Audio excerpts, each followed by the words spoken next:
ठीक है बच्चों, तो कल जो हमने पढ़ा था वो हमने पढ़ा था कि एमाइंस, उसका नोमेनक्लेचर और उसका स्ट्रक्चर और उसकी प्रिपरेशन स्टडी की थी। आज जो हम पढ़ने वाले हैं वो है एमाइंस की फिज़िकल प्रॉपर्टी। ठीक है, तो सबसे पहले हम पढ़ेंगे क्या, फिज़िकल प्रॉपर्टीज़। तो फिज़िकल प्रॉपर्टीज़ के अंदर हम क्या पढ़ने वाले हैं वो देखेंगे। ठीक है, तो फिज़िकल प्रॉपर्टीज़ ऑफ एमाइंस। ठीक है, तो इसके अंदर जो फर्स्ट फिज़िकल प्रॉपर्टी हम स्टडी करेंगे वो अपने को दिया है जैसे फिज़िकल स्टेट या कलर के बारे में। ठीक है, तो स्टेट की बात करें तो जो लोअर एमाइंस होते हैं, ठीक है, लोअर जो अपने को एलिफेटिक एमाइंस दिए हैं वो क्या होते हैं, लोअर अमाइंस क्या होंगे, ये होंगे कलरलेस होंगे। और वैसे भी जितने भी अमाइंस होते हैं उनमें ये क्या होती है, फिशी ऑर्डर अपने को देखने को मिलेगी। ठीक है, फिशी ऑर्डर के होंगे कलरलेस होंगे। और अगर हम हायर मेंबर्स की बात करें तो जो अपने को हायर एमाइंस दे रखी है वो क्या होंगे, वो भी कलरलेस होंगे। ठीक है, बट एटमॉस्फेरिक ऑक्सीडेशन के कारण उनमें थोड़े कलर जनरेट हो सकते हैं। और अगर इनकी बात करें तो ये क्या होंगे, गैस अपने को मिलेंगे, लोअर मेंबर गैसियस स्टेट में मिलेंगे, जबकि जो हायर मेंबर्स होंगे वो अपने को मिलेंगे किस में, लिक्विड स्टेट में। यानी हायर मेंबर्स में कौन से आएंगे, अप टू 3 कार्बन एटम, और उससे जो और हायर हैं वो अपने को किस में मिलेंगे, सॉलिड स्टेट के अंदर मिलेंगे। ठीक है, अगर यहाँ पे एरोमेटिक एमाइंस की बात करें तो जो एनिलीन वगैरह अपने को दी है प्राइमरी एमाइंस। ठीक है, प्राइमरी एरोमेटिक एमाइंस में जैसे एनिलीन दी है, ये अपने को किस में मिलेगी, लिक्विड स्टेट में। ये भी स्मेलिंग होगी इसमें, इसमें कलर डेवलप हो सकता है एटमॉस्फेरिक ऑक्सीडेशन के कारण। ठीक है, तो ये तो हो गया फिजिकल स्टेट। सेकंड जो अपने को दिया है और ये कलर के बारे में हो गया। ठीक है, उसके बाद इसमें अपने को दिए क्या, बॉइलिंग पॉइंट की बात की गई है। ठीक है, तो अगर हम बात करें तो जो एमाइंस होते हैं, जितने भी एमाइंस होते हैं वो क्या है, जो अपने कोरस्पॉन्डिंग हाइड्रोकार्बन और ईथर की कंपेयर में क्या शो करेंगे, हायर बॉइलिंग पॉइंट शो करते हैं। क्या शो करेंगे, higher boiling point. Higher boiling point क्यों शो करेंगे, क्योंकि हमें पता है कि एमाइंस में क्या है, ये जो बॉन्ड है इनकी प्रेजेंस है। ठीक है, तो एक हाइड्रोजन एटम जो है वो एक हाईली इलेक्ट्रोनेगेटिव नाइट्रोजन एटम से लिंक है। तो इसके कारण क्या होगा, यहाँ पे जो एमाइंस होगी उसके अंदर प्रेजेंट होगी हाइड्रोजन बॉन्डिंग, और इसी हाइड्रोजन बॉन्डिंग के कारण जो एमाइंस है वो क्या है, हायर बॉइलिंग पॉइंट है शो करेंगे। क्योंकि जो एमाइंस है वो हाइड्रोजन बॉन्डिंग के थ्रू क्या मिलेंगे, हमें कुछ एसोसिएशन के अंदर देखने को मिलेंगे। ठीक है, वैसे ये एमाइंस की नेचर पे डिपेंड करता है कि आपको कौन सी एमाइंस दी हुई है। अगर आप देखो तो प्राइमरी एमाइंस जो होगी उसका जो बॉइलिंग पॉइंट होगा वो सेकेंडरी एमाइंस की कंपेयर में ज़्यादा मिलेगा, क्योंकि इसमें ज़्यादा स्ट्रॉन्ग क्या होगी, हाइड्रोजन बॉन्डिंग होगी। और सेकेंडरी का टर्सरी एमाइंस की कंपेयर में क्या मिलेगा, ज़्यादा हमें बॉइलिंग पॉइंट मिलेगा। ठीक है, तो सीधी सी बात है कि जो बॉइलिंग पॉइंट है ये किसके ऊपर डिपेंड कर रहा है, ये हाइड्रोजन बॉन्डिंग पे। ठीक है, कौन सी हाइड्रोजन बॉन्डिंग हो रही है यहाँ पे, इंटरमोलिकुलर हाइड्रोजन बॉन्डिंग। और इसी इंटरमोलिकुलर हाइड्रोजन बॉन्डिंग के थ्रू क्या होंगे, हमें पता है कि जितने भी एमाइंस के जो मॉलिक्यूल्स होते हैं वो एक दूसरे से क्या होंगे, लिंक होंगे। और इसी मॉलिक्यूलर एसोसिएशन के कारण क्या होगा, हाई बॉइलिंग पॉइंट अपने को देखने को मिलेगा। बट इनका बॉइलिंग पॉइंट एल्कोहल की कंपेयर में क्या होता है, लो होता है, क्योंकि एल्कोहल में क्या है, एमाइन की कंपेयर में स्ट्रॉन्ग हाइड्रोजन बॉन्डिंग देखने को मिलेगी। ठीक है, उसके बाद जो नेक्स्ट अपने को प्रॉपर्टी दी है वो दिया है सॉल्युबिलिटी के बारे में। ठीक है, अगर हम क्या देख रहे हैं, सॉल्युबिलिटी देख रहे हैं, तो सॉल्युबिलिटी के अंदर देखो क्या दी है, सॉल्युबिलिटी में अपने को दिया है कि जो एमाइंस होती है लोअर एमाइंस की बात की गई है, ठीक है। जो लोअर एमाइंस हैं वो क्या होती हैं, वाटर के अंदर सोल्यूबल होती है। क्या होती है, सोल्यूबल इन वाटर। क्यों होती है वाटर के अंदर सोल्यूबल, क्योंकि ये वाटर के साथ क्या करेगी, हाइड्रोजन बॉन्डिंग कर लेगी। क्या कर लेगी, हाइड्रोजन बॉन्डिंग होने के कारण ये वाटर में क्या होती है, सोल्यूबल होती है, ठीक है। जैसे एल्कोहल क्या करता है, वाटर के साथ हाइड्रोजन बॉन्डिंग करता है और उसमें उसकी सोल्यूबिलिटी हाई होती है। उसी तरह जो एमाइंस होती है वो भी क्या है, वाटर में सोल्यूबल होगी, क्योंकि ये क्या कर लेगी, वाटर के साथ हाइड्रोजन बॉन्डिंग कर लेती है, ठीक है। और इसी हाइड्रोजन बॉन्डिंग के कारण क्या होगा, ये क्या होगी, वाटर में सोल्यूबल होगी, ठीक है।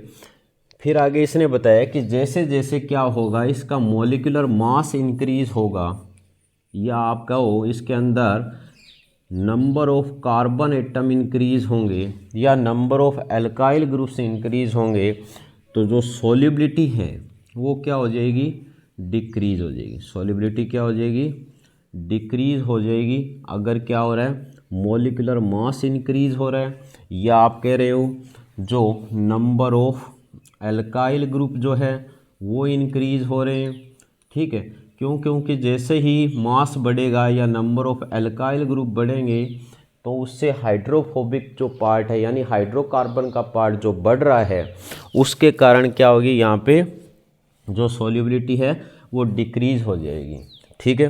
तो बस यही आपको ध्यान रखना। अगर आप सोल्यूबिलिटी का केस देखो तो जो प्राइमरी एमाइंस होते हैं उनकी जो सोल्यूबिलिटी होगी वो सबसे ज़्यादा, फिर सेकेंडरी एमाइंस की मिलेगी, ठीक है, और फिर हमें किसकी मिलेगी, टर्सरी एमाइंस की सोल्यूबिलिटी दी हुई है, ठीक है। तो ये रहेगा सोल्यूबिलिटी का ऑर्डर, ठीक है। ये होगी इसकी फिजिकल प्रॉपर्टीज़ के बारे में, ठीक है। और ये सोल्यूबिलिटी हमें पता है इसी पोलर नेचर के कारण होती है या हाइड्रोजन बॉन्डिंग के कारण होती है। तो उसके बाद देखते हैं हम केमिकल प्रॉपर्टी, ठीक है। केमिकल प्रॉपर्टीज़ के अंदर देखेंगे, सबसे पहले अपने को दी है क्या, बेसिक स्ट्रेंथ, ठीक है। तो जो केमिकल प्रॉपर्टीज़ हैं, ठीक है, एमाइंस की, उसको अगर आप देखोगे तो जो एमाइंस होती है हमें पता है ये हाईली रिएक्टिव होती है। क्यों, क्योंकि इसके अंदर हमें अलग अलग टाइप की रिएक्टिविटी दो रीज़न के कारण देखने को मिलेगी। एक तो इसमें क्या है, हर एक एमाइंस में क्या है, आपको different number of hydrogen atom देखने को मिल सकते हैं, ठीक है। और दूसरी बात ये है कि ये जो नाइट्रोजन एटम है इसके ऊपर क्या प्रेजेंट है, इन पे lone pair of electrons present है। तो हमें पता है कि इसके अंदर जो रिएक्टिविटी है वो किसके ऊपर डिपेंड करेगी, नंबर ऑफ हाइड्रोजन एटम पे डिपेंड कर रही है। और दूसरा हमें पता है इसके ऊपर क्या है, lone pair of electrons present है। तो ये क्या करते हैं, इसकी रिएक्टिविटी को बढ़ा देते हैं, ठीक है। तो लोन पेयर इलेक्ट्रॉन्स प्रेजेंट होने के कारण जितने भी एमाइंस हैं ये किसका काम करेंगे, लेविस बेस का काम करेंगे, ठीक है। तो इसकी हम जैसे केमिकल प्रॉपर्टी स्टडी कर रहे हैं, सबसे फर्स्ट जो प्रॉपर्टी है वो है बेसिक नेचर या बेसिक करेक्टर की हम बात कर सकते हैं, ठीक है। तो यहाँ पे इसने बताया है कि जो एमाइंस अपने को दिए हैं उन एमाइंस के अंदर हमें पता है कि नाइट्रोजन एटम पे क्या है, हमें पता है कि नाइट्रोजन एटम पे क्या है, lone pair of electrons present है। और इसी लोन पेयर इलेक्ट्रॉन्स के कारण वो कोई भी जो प्रोटॉन होगा उसको ईजिली एक्सेप्ट कर लेगा। या आप ऐसे देख सकते हो कि जो एमाइंस हैं वो कोई भी एसिड के साथ रिएक्शन करके क्या बनाएगा, यहाँ पे बनाएगा क्या, अमोनियम साल्ट। क्या बनाएगा, अमोनियम साल्ट बनाएगा। ये जो अमोनियम साल्ट की जो फॉर्मेशन हो रही है, यानी ये जो अमोनियम साल्ट मिल रहे हैं हमें इस एसिड के साथ, ये इस बात का इंडिकेशन है कि जो एमाइंस है वो क्या होती है, बेसिक नेचर की होती है। तभी तो इसने एसिड के साथ रिएक्शन करके क्या फॉर्मेशन की है, अमोनियम साल्ट की फॉर्मेशन की है। और ये जो अमोनियम साल्ट अपने को दिया है, यही अमोनियम साल्ट क्या होता है, किसी बेस के अंदर डिज़ोल्व होके वापस क्या रीजनरेट कर देगा, जो हमें एमाइंस दी थी, यानी उसी पेरेंट्स एमाइन को वापस रीजनरेट कर देगा। ठीक है, तो यानी ये इसका इंडिकेशन है कि जो अमोनियम साल्ट जो फॉर्मेशन हो रही है, ठीक है, यानी एक साल्ट की फॉर्मेशन हो रही है एसिड के साथ, तो ये बेसिक नेचर की होती है। और ये जो साल्ट होता है ना, ये क्रिस्टलाइन होता है और वाटर सोल्यूबल होता है। ठीक है, नॉन पोलर सॉल्वेंट में इनसोल्यूबल होता है। तो अब देखो बेसिक नेचर का हमें पता चला, ठीक है, कि अमोनिया क्या होती है, बेसिक नेचर शो करती है। तो इसके बेसिक कैरेक्टर को हम किसके बेस पे समझेंगे, वो देखो। ठीक है, तो हमें पता है कि जैसे ही अमोनिया या एमाइंस जो अपने को दी है, जैसे ही वाटर के अंदर जाएगी, ठीक है, ये अपने को कोई एमाइंस दी है और ये वाटर के अंदर जाने के बाद क्या करेगी, प्रोटॉन को एक्सेप्ट करके क्या बनाएगी, अमोनियम आयंस बनाएगी और साथ में क्या दे रही है, हाइड्रोक्साइड आयन। ठीक है, इन्हीं हाइड्रोक्साइड आयन की प्रेजेंस के कारण हम कह सकते हैं कि एमाइंस क्या होती है, बेसिक नेचर की होती है। अगर हम इसका इक्विलिब्रियम कांस्टेंट निकालेंगे तो हमें पता है ये किसके इक्वल होगा, जो कंसंट्रेशन ऑफ अपने को क्या दी है, प्रोडक्ट, ठीक है, और divided by concentration of reactant. ठीक है, ये अपने को फार्मूला दिए। फिर ये कह रहा है कि अगर जो एमाइंस आपने डाली, ठीक है, वो डाली है तो उसकी अमाउंट कम है और वाटर की अमाउंट ज़्यादा है, तो वाटर की अमाउंट क्या रहेगी, कांस्टेंट रहेगी। ओनली जो बेसिक कैरेक्टर है वो किस पे डिपेंड कर रहे हैं, जो एमाइंस आपने यूज़ किए। ठीक है, तो आप क्या ले सकते हो, इन दोनों को कांस्टेंट ले सकते हो। इक्विलिब्रियम कांस्टेंट और वाटर की अमाउंट को अगर हम क्या लेंगे, कांस्टेंट लेंगे, तो ये हमें क्या देगा, हमें डिसोसिएशन कांस्टेंट ऑफ बेस देगा। ठीक है, तो मतलब डिसोसिएशन कांस्टेंट ऑफ बेस अगर आपको निकालना है तो आप इस फार्मूले का यूज़ कर सकते हो। ठीक है, तो यानी ये जो डिसोसिएशन कांस्टेंट जो अपने को मिल रहा है, ये किस पे डिपेंड करेगा कि कोई जो एमाइंस है वो वाटर के अंदर जाके कितनी के अमाउंट में हाइड्रोक्साइड आयन प्रोड्यूस कर रही है। ठीक है, तो ये जो Kb अपने को दिया है, इसको हम क्या बोलेंगे, dissociation constant of acid, dissociation constant of N acid. ठीक है, और यही डिसाइड करेगा कोई भी नहीं, एसिड नहीं, dissociation constant of A base. ठीक है, ये अपने को क्या दिए, dissociation constant of A base. यही डिसाइड करेगा कि कोई भी जो बेस होगा, कोई जो बेस है, ये बेस की स्ट्रेंथ को डिसाइड करेगा। यानी आप कह सकते हो कि जो स्ट्रेंथ है बेस की वो किसके डायरेक्टली प्रोपोर्शनल होगी, वो होगी किसके, डिसोसिएशन कांस्टेंट के। मतलब जितना ज़्यादा डिसोसिएशन कांस्टेंट बेस का मिलेगा उतना ही ज़्यादा क्या होगा, जो स्ट्रेंथ है उसकी बेसिक नेचर अपने को देखने को मिलेगी।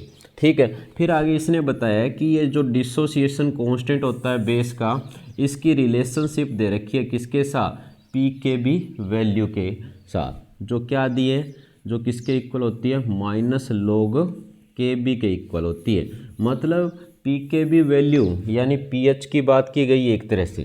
ठीक है, जो pKb वैल्यू जितनी कम होती है उतना ही ज़्यादा क्या होता है, स्ट्रॉन्ग बेस मिलेगा आपको। तो इन दोनों की रिलेशनशिप आपने ध्यान रखनी है कि जितनी कम क्या होगी, pKb वैल्यू होगी, मतलब यानी उतना ही ज़्यादा स्ट्रॉन्ग आपको क्या मिलेगा, बेस मिलेगा। ठीक है, एसिड के केस में pK वैल्यू होती है और बेस के केस में pKb वैल्यू होती है। ये जितनी हाई होगी pKb वैल्यू, ठीक है, उतना ही क्या होगा, वीक बेस अपने को देखने को मिलेगा। ठीक है, तो ये था बेसिक जो करेक्टर है उसके लिए ये केमिकल इक्वेशन थी। ठीक है, अब देखो इसने बताया कि सब्स्टिट्यूएंट का क्या इफ़ेक्ट पड़ता है। ठीक है, ये कह रहा है कि कोई भी जो आपको क्या दी हुई है, एमाइंस दी हैं, उनमें सब्स्टिट्यूएंट का इफ़ेक्ट भी आपको देखने को मिलेगा। ठीक है, कि बेसिक स्ट्रेंथ पे क्या इफ़ेक्ट पड़ेगा। यहाँ पे इसने बताया कि अगर कोई भी जो इलेक्ट्रॉन डोनेटिंग ग्रुप क्या होगा, अगर कोई इलेक्ट्रॉन डोनेटिंग ग्रुप, ये जर्नल कंसेप्ट हम लिख रहे हैं। ठीक है, इलेक्ट्रॉन डोनेटिंग ग्रुप किससे अटैच होगा, नाइट्रोजन एटम से। किससे अटैच होगा, नाइट्रोजन एटम से।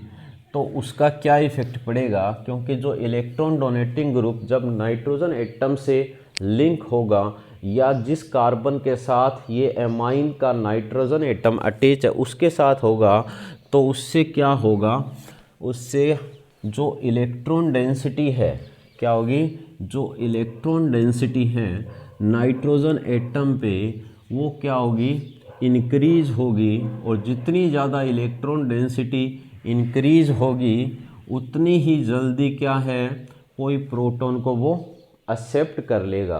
ठीक है, तो उतनी ही ज़्यादा क्या होगी, बेसिक स्ट्रेंथ अपने को देखने को मिलेगी। ठीक है, उतनी ज़्यादा क्या हो जाएगी, बेसिक स्ट्रेंथ। ठीक है, और अगर क्या जुड़ा हो, कोई इलेक्ट्रॉन विड्रॉइंग ग्रुप जुड़ा हो, ठीक है, किसके साथ, नाइट्रोजन एटम के साथ। ठीक है, तो वो क्या करेगा, वो इलेक्ट्रॉन डेंसिटी को क्या कर देगा, डिक्रीज कर देगा। ठीक है, इलेक्ट्रॉन डेंसिटी को क्या कर देगा, डिक्रीज कर देगा। किस पे, नाइट्रोजन एटम पे।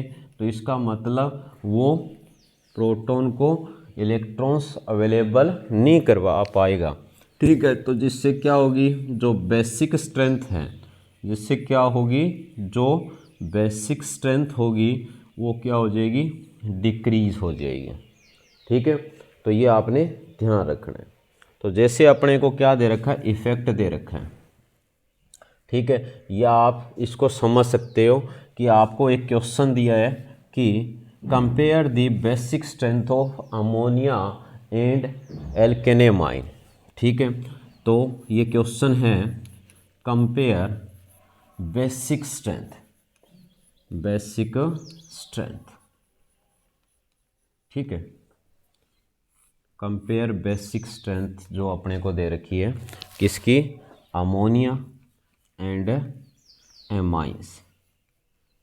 तो अगर आप इन दोनों को देख रहे हो, तो जो अमोनिया है ये कोई भी जो प्रोटॉन है उसको एक्सेप्ट करके क्या बनाएगी, अमोनियम आयन। क्योंकि इसके ऊपर क्या है, ये लोन पेयर इलेक्ट्रॉन है, तो इन प्रोटॉन को एक्सेप्ट करके ये क्या बनाएगी, अमोनियम कैटाइन जो अपने को मिलेगा।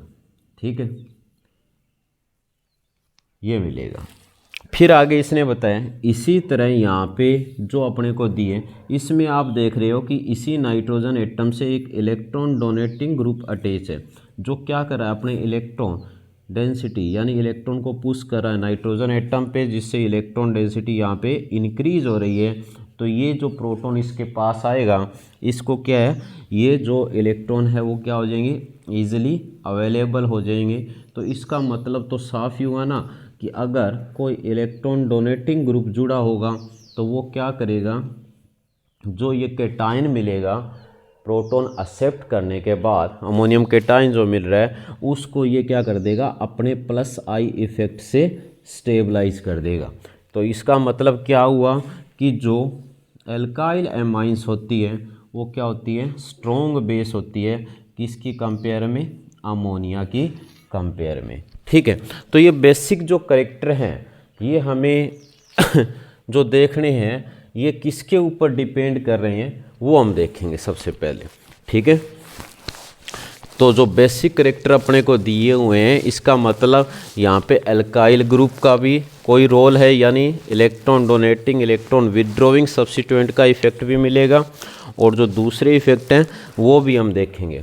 ठीक है, तो जो बेसिक स्ट्रेंथ है, अगर हम देखें कि कोई भी जो आपको मॉलिक्यूल दिए हैं, अलग अलग स्टेट में दिए हैं, उनकी जो बेसिक स्ट्रेंथ है वो किस पे डिपेंड करती है। ठीक है, अगर आपको एल्केन एमाइंस दिए हैं या एल्काइल एमाइंस दी हैं, ठीक है, अगर वो गैसियस फेस के अंदर दिए हैं, किसमें दिए हैं, गैसियस फेस के अंदर दिए हुए हैं, ठीक है, तो जो उनकी बेसिक स्ट्रेंथ होती है वो किस पे डिपेंड करेगी, वो डिपेंड करेगी प्लस आई इफ़ेक्ट पे।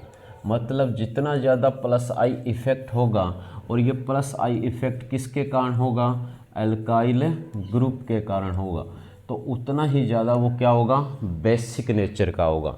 ठीक है, तो हमें पता है कि जो टर्सरी एमाइंस होती है उसके अंदर लार्ज नंबर ऑफ यानी 3 क्या होंगे, एल्काइल ग्रुप होंगे।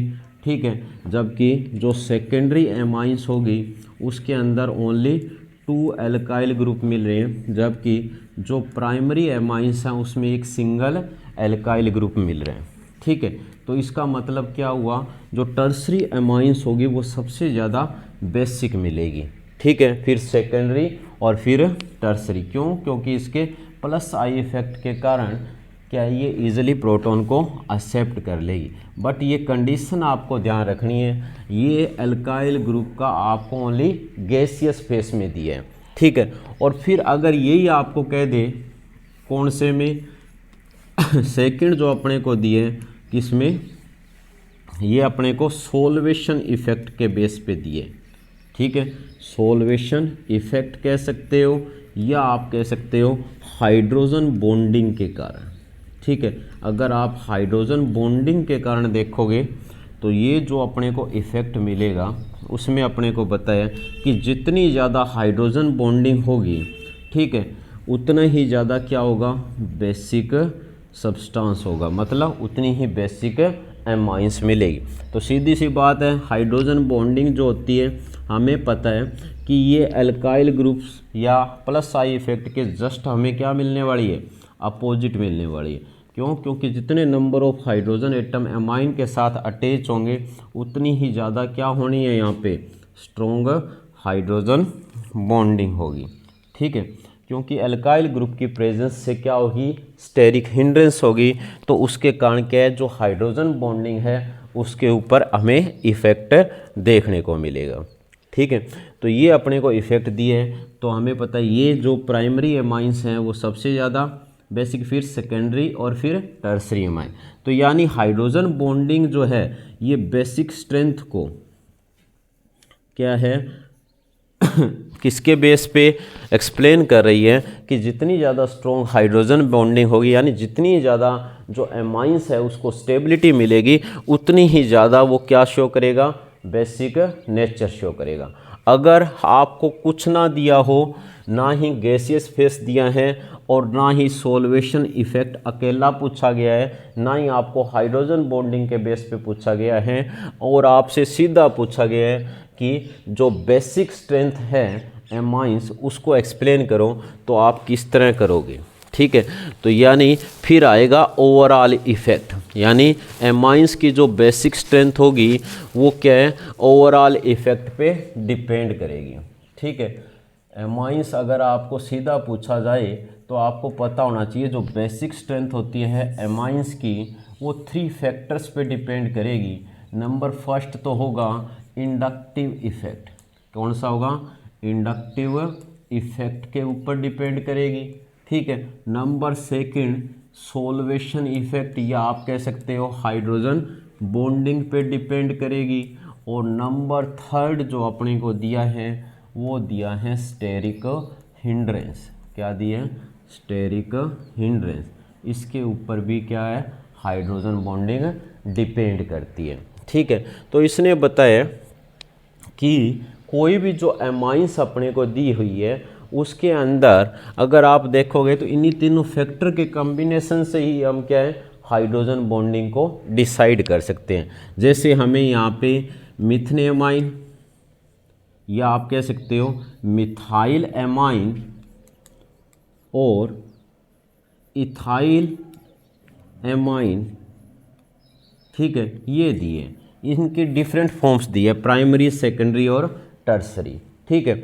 तो यानी आपको कोई भी ये एल्काइल एमाइन दिए हैं, ठीक है, इसमें प्राइमरी, सेकेंडरी और टर्सरी, तो यहाँ पे क्या है, ये जो स्टेरिक हिंड्रेंस है यानी वो किसके कारण हो रही है, एल्काइल ग्रुप के कारण हो रही है। अगर आप इसी तरह इन एमाइंस में मिथाइल से अगर आप इथाइल ग्रुप तक जाते हो तो आपको क्या है, बेसिक स्ट्रेंथ में काफ़ी चेंज देखने को मिलेगा। जैसे अगर हम क्या करें, मिथाइल एमाइन का केस लेके चलें तो हमेशा ये आपको ध्यान रखना है कि जो सेकेंडरी एमाइंस होती है वो सबसे ज़्यादा क्या होगी, बेसिक होगी, ठीक है। और उसके बाद में आएगी कौन सी, प्राइमरी एमाइंस, और उसके बाद जो अपने को दे रखी है वो आएगी कौन सी, टर्सरी एमाइंस, ठीक है। इसके पीछे रीज़न क्या है, यहाँ पे इसने बताया कि अगर आप इस बेसिक स्ट्रेंथ का ऑर्डर देख रहे हो तो जो ये सेकेंडरी एमाइंस अपने को दी है इसके अंदर ये तीनों इफेक्ट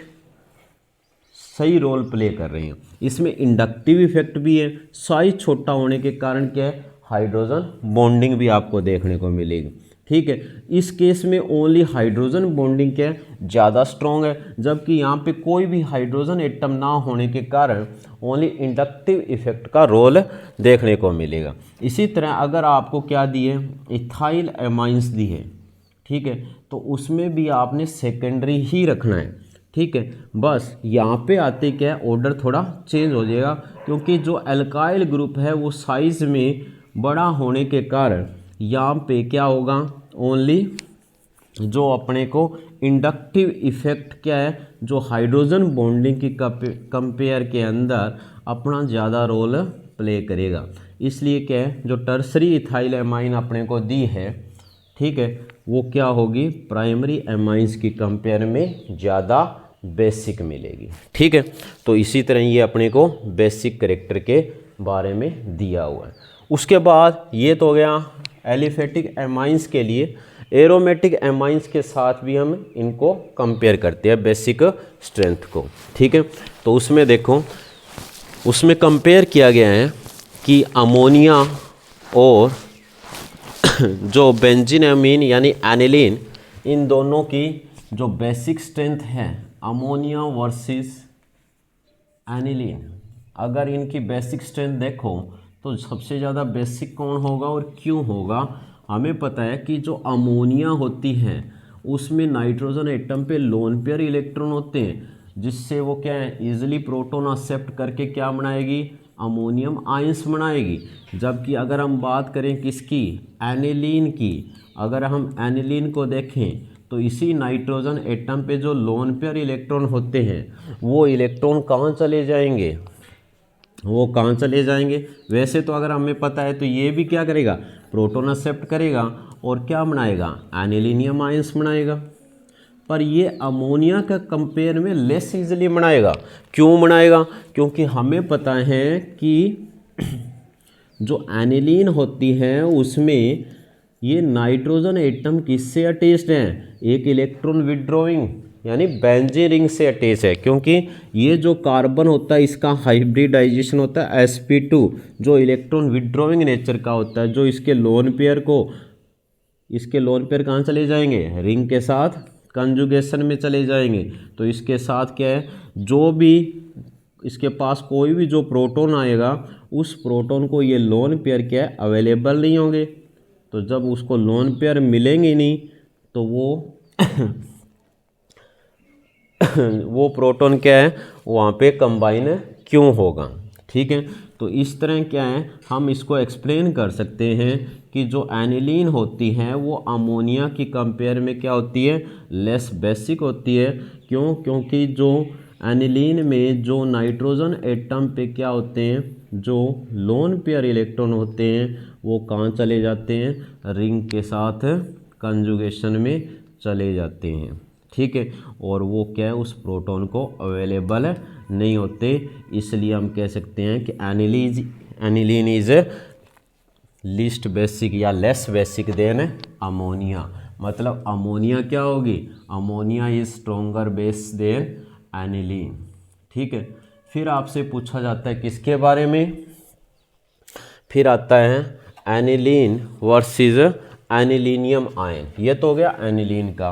अगर आपसे पूछा जाए किसका, एनिलीनियम आयन का, तो हमें पता है कि जो एनिलीन और एनिलीनियम आयन दोनों को अगर आप देखो तो हमें पता है कि एनिलीनियम आयन कब बनेगा, ये जो अपने को मिल रहे हैं वो क्या है, एनिलीनियम आयन है। क्या है ये, एनिलीनियम आयन। ये क्या कर रहा है, ये कैसे बना, हमें पता है एनिलीन ने जब प्रोटॉन एक्सेप्ट किया तो हमें मिला एनिलीनियम आयन। और जो ये एनिलीनियम आयन जो अपने को मिल रहा है, ठीक है, अगर आप उसके रिजोनेटिंग स्ट्रक्चर देखोगे तो आपको ओनली 2 ही रिजोनेटिंग स्ट्रक्चर मिलने वाले हैं। ठीक है, क्या मिलेंगे, ओनली 2 ही रिजोनेटिंग स्ट्रक्चर मिलेंगे।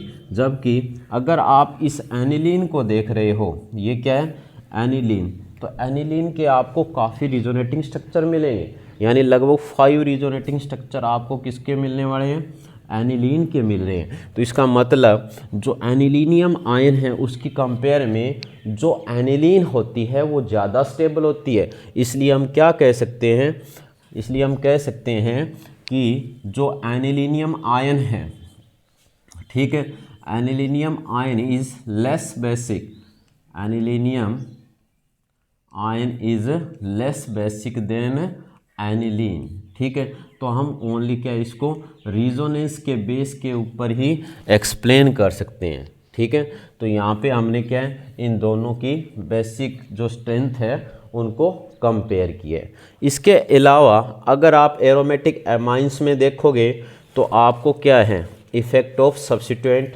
वो भी हम देख सकते हैं।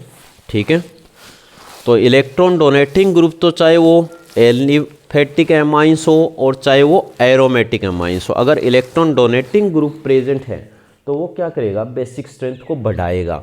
और अगर इलेक्ट्रॉन विड्रॉइंग ग्रुप हैं तो वो क्या करेगा, बेसिक स्ट्रेंथ को डिक्रीज करेगा। ठीक है, और इसके अलावा यहाँ पे इसने बताया कि हमें एक चीज़ और देखने को मिलेगी, वो क्या देखने को मिलेगी यहाँ पे, ऑर्थो इफेक्ट। क्यों, क्योंकि जो एनिलीन होती है या कोई भी आपको एरोमेटिक एमाइंस दे रखी हैं, उस एरोमेटिक एमाइंस की जो ऑर्थो पोजीशन पे जो ग्रुप प्रेजेंट होगा वो क्या करेगा, उसके साथ 2 तरह के इफ़ेक्ट देखने को आपको मिलने वाले हैं। अगर यहाँ पे कोई ग्रुप प्रेजेंट है तो वो 2 तरह से यहाँ पे इफ़ेक्ट डालेगा। एक तो इलेक्ट्रॉनिक फैक्टर यानी इलेक्ट्रॉनिक रिस्पेक्ट में, और दूसरा स्टेरिक हिंड्रेंस में, स्टेरिक फैक्टर आप कह सकते हो। इन दोनों के कारण क्या है, इनकी जो बेसिक नेचर है उसके ऊपर इफ़ेक्ट पड़ेगा। तो इसको हम बोलते हैं क्या, ऑर्थो इफेक्ट। क्या बोलेंगे, ऑर्थो इफेक्ट। ठीक है, तो इसके अंदर देखो सबसे पहले तो अगर आपको कोई इलेक्ट्रॉन डोनेटिंग ग्रुप दिया है, जैसे हमें क्या दे रखी है, ये एक तो सीधी एनिलीन दे रखी है। ठीक है, क्या दे रखी है, एनिलीन, और एक आपको क्या दे रखी है, पैरामिथाइल एनिलीन। ठीक है, तो इन दोनों में सबसे ज़्यादा बेसिक कौन सा होगा, हमें पता है पैरामिथाइल एनिलीन होगा। क्यों होगा, क्योंकि ये क्या करेगा, बेसिक स्ट्रेंथ को इनक्रीज करेगा। ठीक है, और अगर यहीं पे आपको कोई इलेक्ट्रॉन विड्रॉइंग ग्रुप दिया होता, क्या दिया होता, इलेक्ट्रॉन विड्रॉइंग ग्रुप, तो वो क्या करता, बेसिक स्ट्रेंथ को डिक्रीज करता। क्यों, क्योंकि वो उसके ऊपर जो इलेक्ट्रॉन डेंसिटी है उसको क्या कर देता है, हमें पता है इसके ऊपर जो इलेक्ट्रॉन पेयर हैं उनको अपने -I इफेक्ट के कारण क्या कर देगा, डिक्रीज कर देगा। ठीक है, तो यही जो रीज़न है वो इसकी बेसिक स्ट्रेंथ को डिक्रीज करेंगे। जबकि यहाँ पे आपको क्या दिख रहा है, इलेक्ट्रॉन डोनेटिंग ग्रुप दिख रहा है जो अपने +I इफेक्ट के कारण इस पे जो इलेक्ट्रॉन डेंसिटी है उसको इनक्रीज कर देगा, जो कि प्रोटॉन को ईजिली अवेलेबल हो जाएगी। ठीक है, उसके बाद जो देखो दूसरे अपने को इसी तरह के ऑर्डर दे रखे हैं बेसिक स्ट्रेंथ के। ठीक है, तो अगर आप देखोगे एक तो अपने को दे रखा है पैरामिथॉक्सी एनिलीन OCH3। ठीक है, अगर इसको कंपेयर किया जाए किससे, मेटा ऑर्थो से, तो यहाँ पे क्या आएगी, फिर ऑर्थोमिथोक्सी एनिलीन का ऑर्डर आ जाएगा। ठीक है, किसका आ जाएगा, ऑर्थोमिथोक्सी एनिलीन। अगर इन दोनों को कंपेयर किया जाए तो जो एनिलीन है, एनिलीन क्या होगी, इससे ज़्यादा बेसिक आपको देखने को मिलेगी। ठीक है, ये सीधी एनिलीन थी और एनिलीन जो है ये ऑर्थोमिथोक्सी एनिलीन की कंपेयर में ज़्यादा बेसिक है। बस यही रीज़न आता है यहाँ पे ऑर्थो इफेक्ट, और फिर यहाँ पे क्या आ जाएगा, जो अपने को दे रखा है क्या, मेटामिथोक्सी एनिलीन का दे रखा है। ठीक है, इसी तरह आपको दूसरे ऑर्डर देखने को मिल सकते हैं। ठीक है, जैसे यहाँ पे आपको दे रखे है क्या, पेरा हाइड्रोक्सी एनिलीन, और उसके बाद हम बात करेंगे तो हमें क्या मिलेगा, हमें ऑर्थो हाइड्रोक्सी एनिलीन मिलेगा, ऑर्थो हाइड्रोक्सी एनिलीन। ठीक है, और उसके बाद जो हमें मिलेगा वो हमें मिलेगी सीधी एनिलीन। ठीक है, क्या मिल रही है, एनिलीन। ठीक है, तो ये इस तरह आपको कुछ एक बेसिक ये ऑर्डर दिए हैं, जहाँ इलेक्ट्रॉन डोनेटिंग ग्रुप हो हैं तो वो क्या कर रहे हैं, बेसिक स्ट्रेंथ को बढ़ा रहे हैं, क्योंकि इसके ऊपर क्या है, लोन पेयर इलेक्ट्रॉन है, और इसी लोन पेयर इलेक्ट्रॉन के कारण ये क्या करेगा, अपना प्लस आर इफेक्ट दिखा रहा है, तो जिससे क्या होगा भाई, ये बेसिक स्ट्रेंथ को क्या कर रहे हैं, बढ़ा रहे हैं। ठीक है, तो ये हो गया बेसिक स्ट्रेंथ से रिलेटेड। उसके बाद जो नेक्स्ट है वो अपने को कुछ एक केमिकल प्रॉपर्टीज दिए।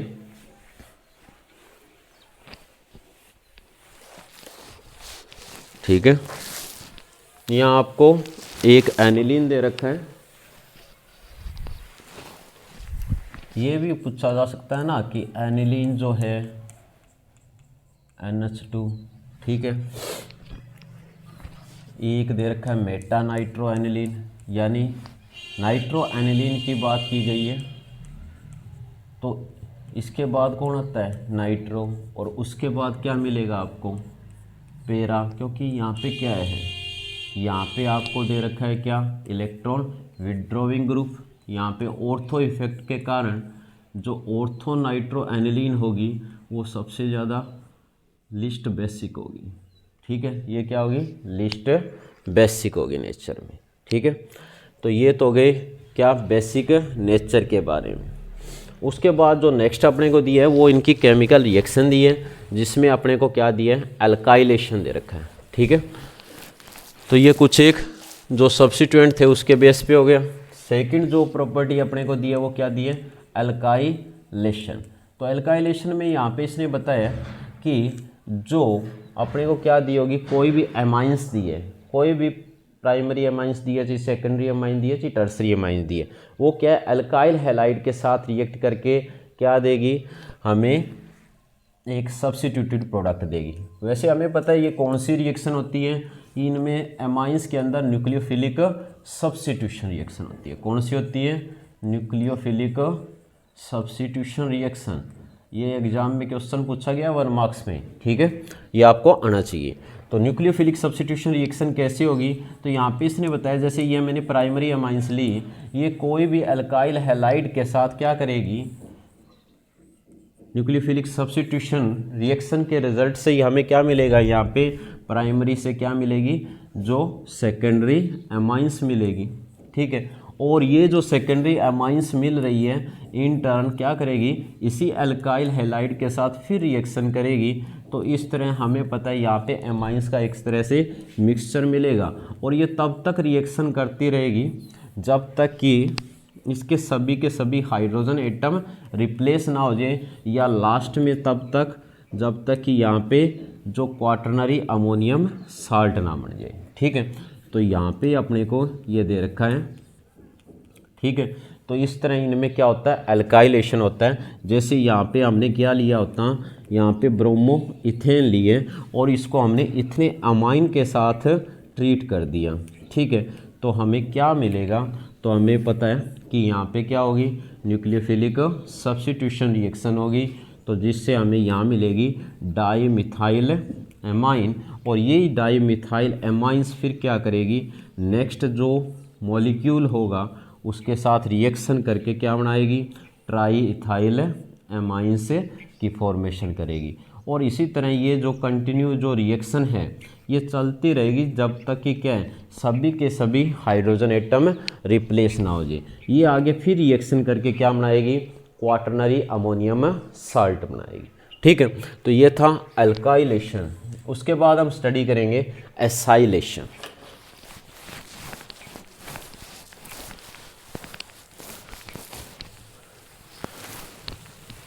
तो आगे देखो, जो नेक्स्ट अपने को दिए थर्ड में वो दिए एसाइलेशन। एसाइलेशन के अंदर यहाँ पे इसने बताया कि जो भी एमाइंस हैं उनमें क्या हो रही है, हमें पता है न्यूक्लियोफिलिक सब्स्टिट्यूशन रिएक्शन हो रही है। तो ये एमाइंस जो होती है ना, ये एमाइंस न्यूक्लियोफिलिक सब्स्टिट्यूशन रिएक्शन करती है। किसके साथ रिएक्शन करेगी, ये करेगी एसाइल हैलाइड के साथ, या आप कह सकते हो एसिड क्लोराइड आपको दिए, क्या दिए यहाँ पे, ये एसिड क्लोराइड के साथ या एनहाइड्राइड के साथ, और या क्या एस्टर के साथ क्या करेगी, ये न्यूक्लियोफिलिक सब्स्टिट्यूशन रिएक्शन होती है। किसकी होती है ये न्यूक्लियोफिलिक सब्स्टिट्यूशन रिएक्शन, एमाइंस की।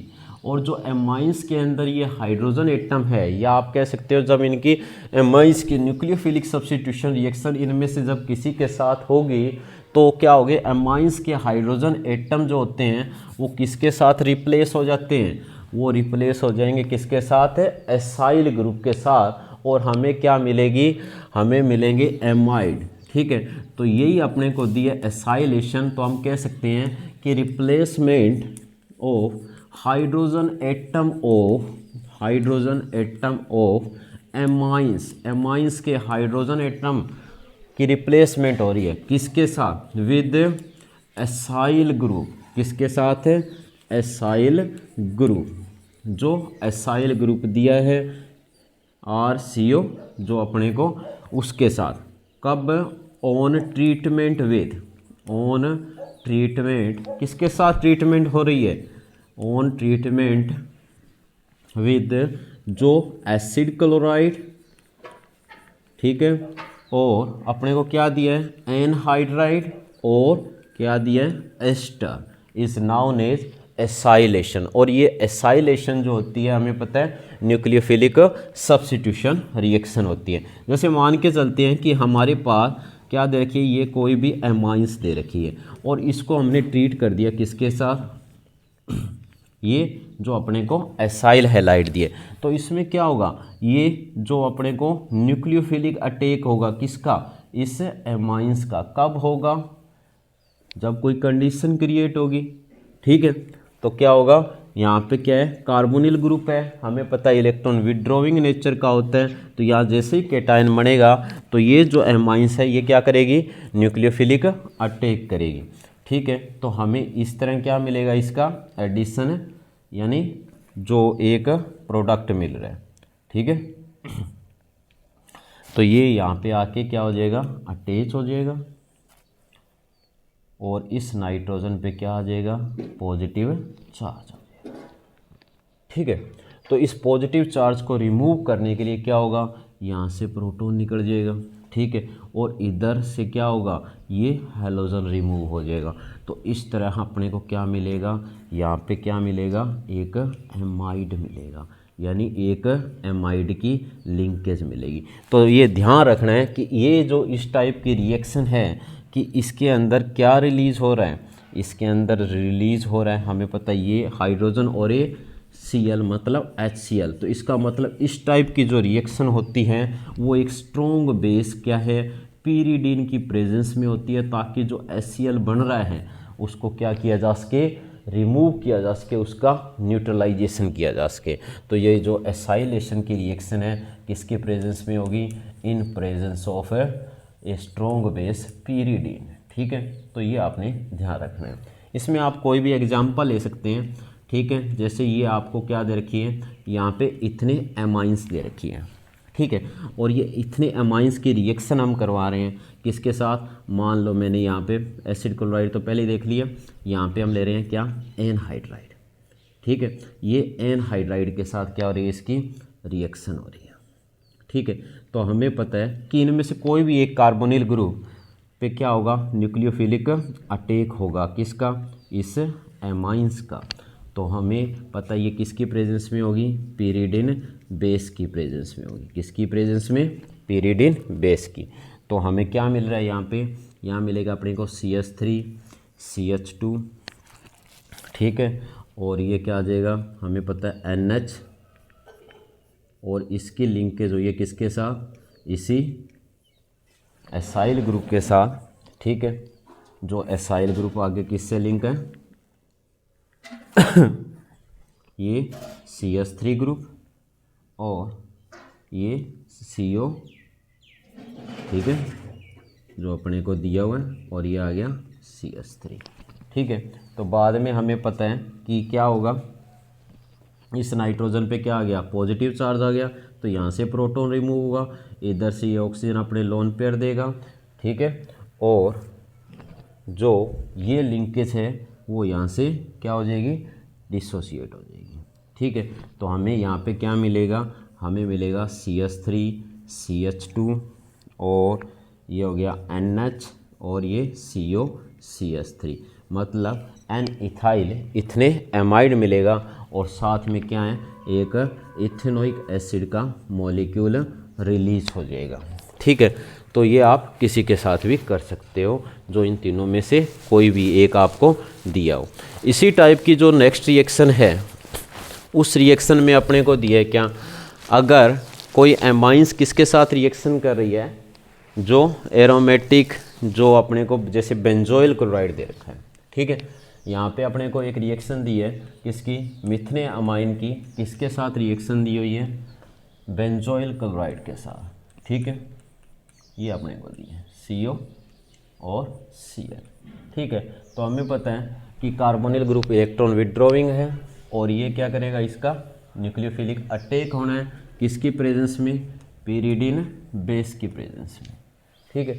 इस रिएक्शन में हमें pyridine की जरूरत नहीं पड़ रही है, क्योंकि यहाँ पे एसिटिक एसिड निकल रहा है, ठीक है। तो ये आपको ध्यान रखना है, ठीक है।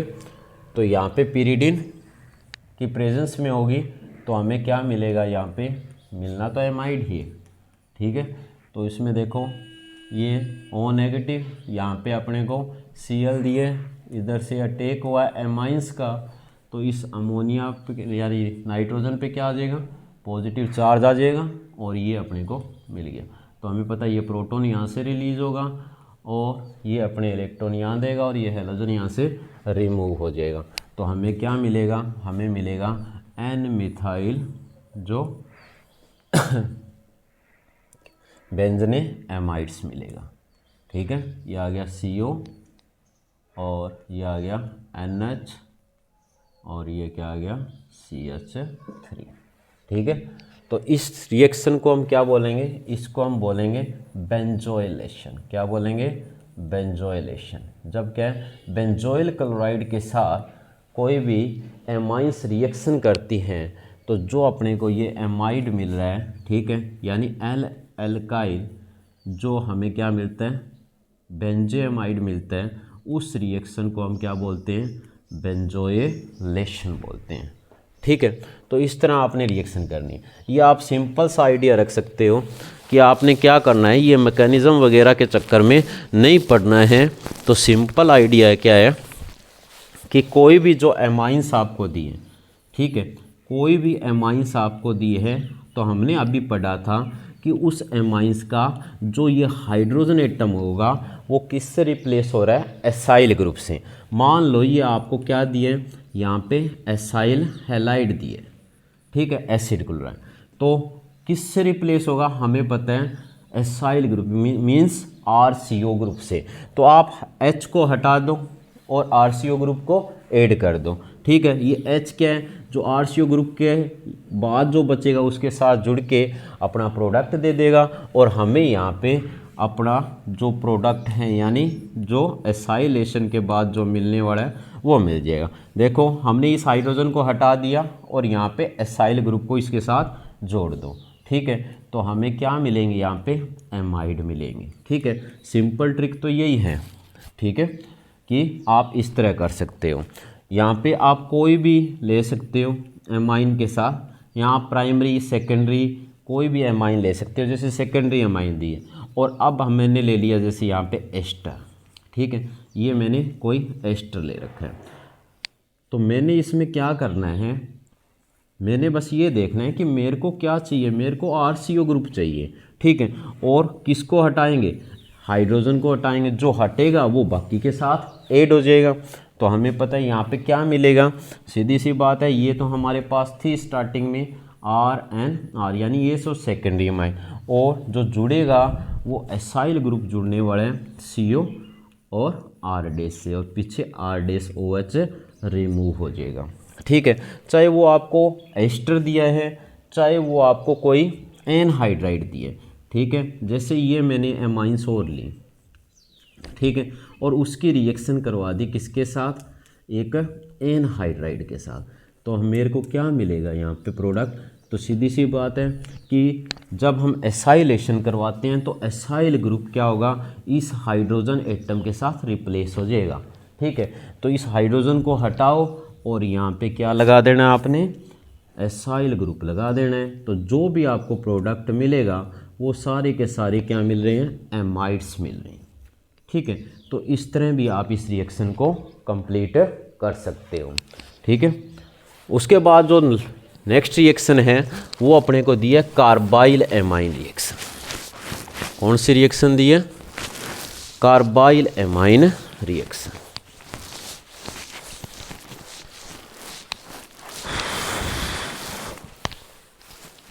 ठीक है।